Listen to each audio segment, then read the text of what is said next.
Hello, welcome to Colombo Collection. Today I'm going to show you how to change your ribbon on your Olympia. So the first thing you're going to want to do is take off the lid. And you do that by making sure the carriage is moved over. That's always why people get scratches here. Lift the lid, and then you'll see on each side there's a little prong. So you pull one side out and then push out the other side. There they are. Whoops. Put that aside. Then you're going to want to take out your old ribbon.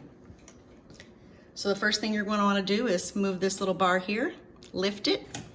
You just sit it there for now. Same thing the other side. Move that little bar, lift it, and then pull it out of these prongs here and here if it didn't come out from lifting it. And then the middle piece, which you just carefully pull towards you to get out of those two little hooks, and then straight up. And now it's gone. Next, you're going to get your new ribbon.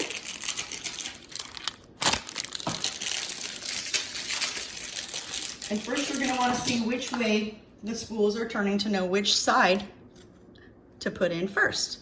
So just hit any key and we can see this guy's moving. So we're going to want to put in the side of the spool with the least amount of ribbon towards that side that's pulling. So the same thing, move the bar out, push on the spool, make sure it caught, you'll hear it pulling against the little cog. Same on the other side. It should move freely. And then you take the ribbon on each side, go through those two prongs. Then you're going to want to get a little slack, get a little loop kind of going because you're going in between here. Get around the back two, in front of these front two, so they latch right in.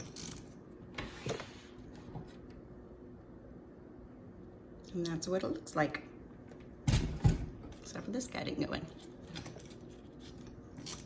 Put your lid back on and you're ready to type.